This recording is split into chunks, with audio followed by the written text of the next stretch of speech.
Hello and welcome back, everybody. Hope you've had your short little break. So, diving straight back into the program. And next up, we have lovely Ros, who I've known for some time and has done lots of great stuff across the Type 1 community. Ros has also been part of a program that we did called Artist, which was great and great contributions there. But Ros has kindly given up her time today and committed lots of time in the planning of today, despite having her beautiful little baby in June this year. So an extra shout out for not only for Ros, but for her little baby as well. So Ros, over to you. Hi, and welcome to the Diabetes and Pregnancy a Pandemic Times story session with me, Ros Gray.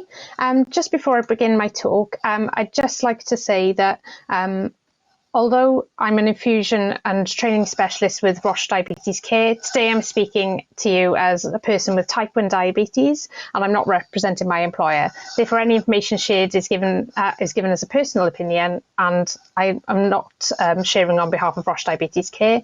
That's exactly the same with anything that I share across my social media platforms as Type 1 Adventures.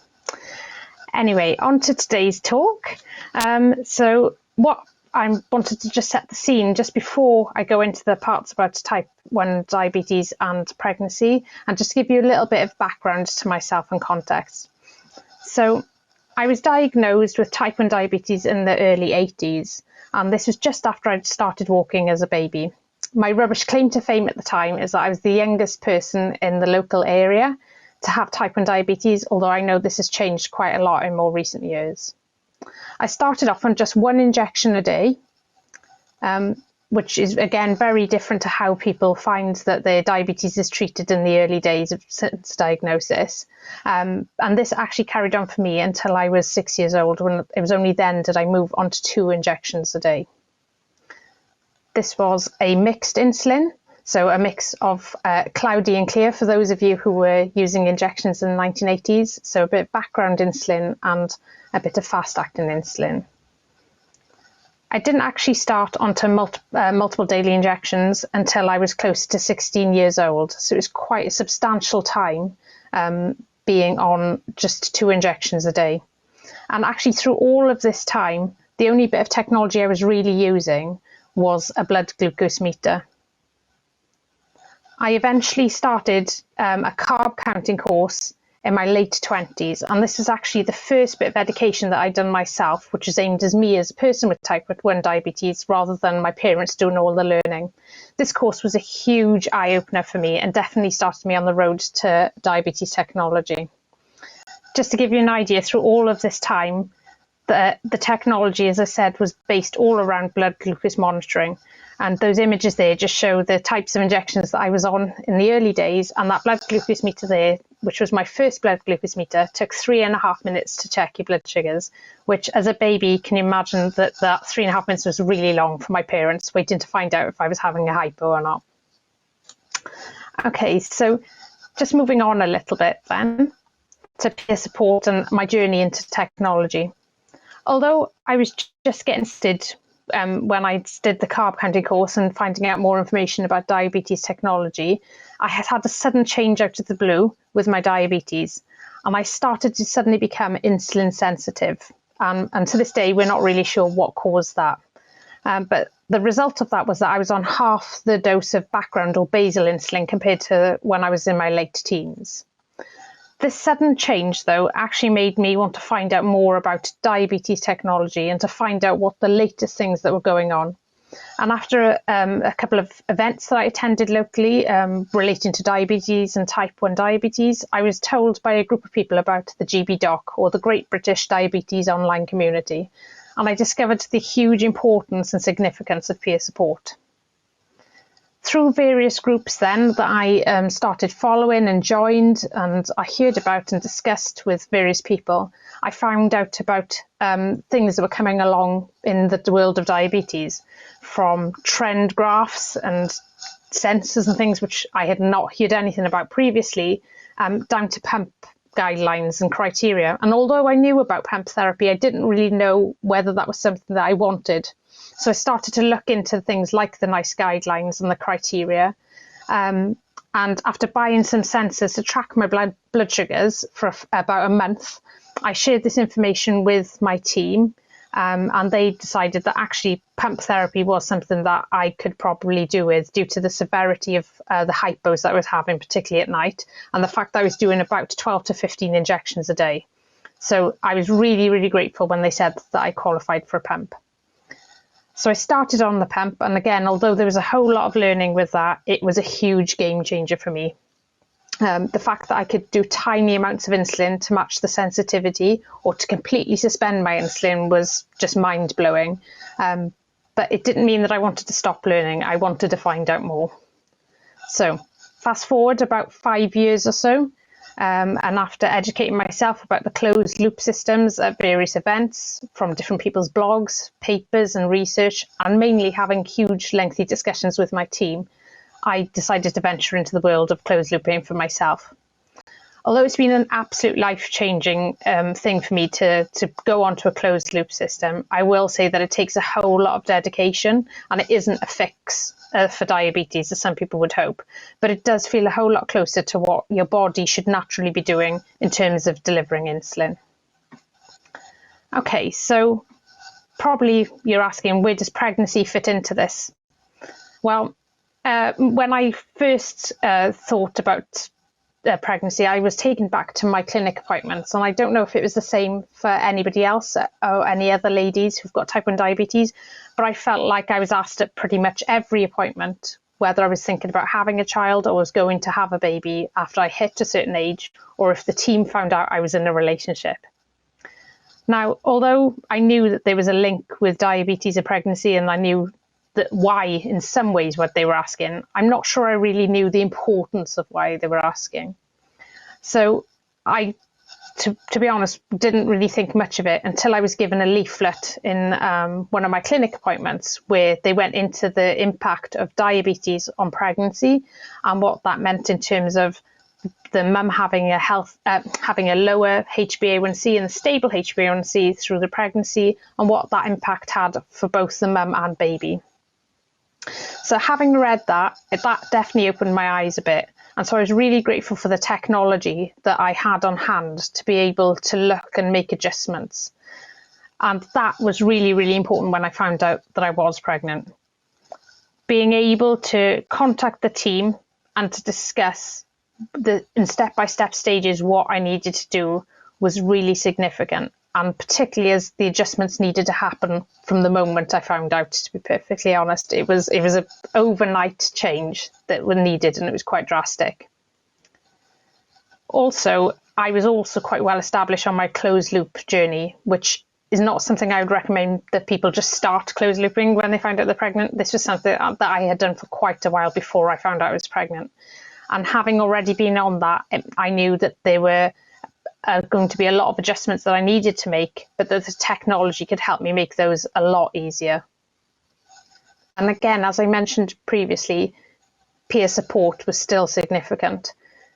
I knew that just because I had the technology to hand didn't mean that those things were going to go away. I still needed the support of people who had been through pregnancy with type 1 diabetes, those who had maybe already had a little one and could share their experience looking backwards, but also find out about people who were pregnant at the same time as me and were experiencing the same things. So technology in a different way through the world of social media connected me with people to help through those stages. So the next big thing I think to think about is, what's the real deal? What is it actually like to have type 1 diabetes and be pregnant versus what it says in all the papers, what is recommended, and the planning versus the reality. After discovering I was pregnant and trying to read everything I could, in reality, it was the technology that helped me more than anything. During the first trimester, hypos, which most people with type 1 diabetes have, being able to set different targets, adjust my ratios, and to just look at everything retrospectively and to plan moving forward was just so much easier having all of those things at my fingertips. Equally, so I probably should mention, I was pregnant during the pandemic. So pandemic reviews meant that I wasn't having my normal clinic appointments. I wasn't going into the centre. In fact, I didn't actually see anybody face to face for the whole of my first trimester and into the beginning of my second trimester. So the fact that I could speak to people over Zoom or over the telephone and they could see the information about my type 1 diabetes in the cloud was invaluable. It was really important that they could access those things straight away and we could discuss those in the moment and make decisions together. I won't take away, though, from the support networks. As mentioned, peer support was really important, but also the support of family and friends around me who were seeing the changes and things that were going on every day. It was really important that I had those things, particularly as I went through the different trimesters.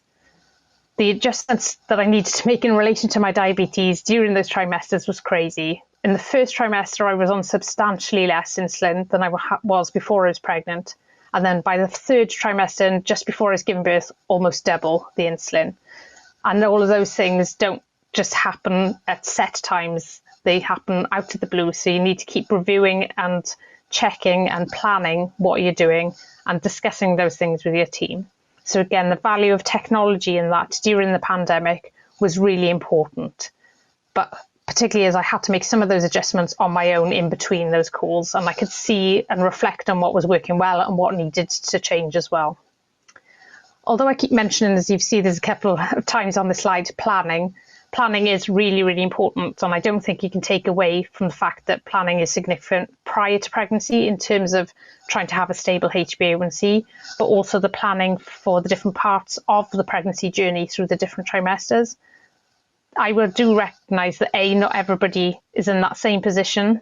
Not everybody has that notice in terms of pregnancy when they find out that they're pregnant. And also the fact that with all the best plans, quite often your plans need to change. And that recognising that you're not in control of everything.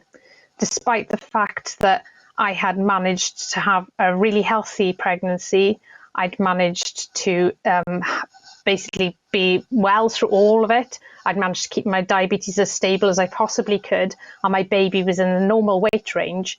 I unfortunately didn't avoid having a C-section, and that wasn't something that I really wanted. However, by having a plan A, a plan B, and a plan C that I'd discussed with the team prior to going into give birth, it meant that those changes were more of a choice rather than feeling it's something that was forced upon me. So it's definitely really beneficial to have those conversations early and to plan together what might happen, not just what you want to happen. Okay, so in terms of any top tips, I wrote an article for Diabetes UK during Diabetes Week earlier this year where there were a few different tips. And you're probably going to guess my top one, which is planning. Planning definitely helps. We're not always in a position to plan your pregnancy out way in advance, but work with your team to discuss those things early and to discuss as soon as you find out that you're pregnant, because there's lots of planning throughout the pregnancy, not just before. The other thing that I found really significant, and particularly as I was during the pandemic, was that exercise is key. At one point, we were only able to go out for exercise, and so I really made the most of that. That really helped with my diabetes and being able to get outdoors, and just for both your mental health and also for your diabetes management, getting outside and exercising every day really helped, and definitely for me made my pregnancy journey a lot smoother. Don't do it alone. That's my third tip. Peer support is always important, but also speaking to other people who are pregnant, ladies who've got type 1 in particular, was really beneficial, as well as your team. Keep your team involved, which is my fourth tip. So by involving both your family, your friends, those that you might not even know on social media, and your team, it was so important to me to get all of those people involved so that I could plan for the next stages that were coming in my pregnancy. But finally, I will say, don't beat yourself up. Sometimes things don't go to plan. You will have the random high blood sugars that come out of nowhere that you just don't know why that's happened. But don't beat yourself up. Just keep trying and keep working on the things that you can control. Although this all sounds exhausting, I will say that it was absolutely worth it. And at the end of a really busy day, or a busy trimester, or a busy whole pregnancy where you've been planning and doing things non-stop, it is all totally worth it when you're holding your little one in your hands. And that is the thing that I would always keep in mind if you're struggling at any point, remembering why you're doing this and what it's all been aimed for. So I hope you found this helpful. And if you've got any questions, I'll be available at the Q&A session later. Thank you very much for listening. Thank you, Ros. Absolutely perfectly put. Pregnancy during these very tough times of the pandemic and how useful it's been, and great to hear your story as ever. As mentioned, Ros will be available on the Q&A panel, so if you've got any questions, do leave it for then.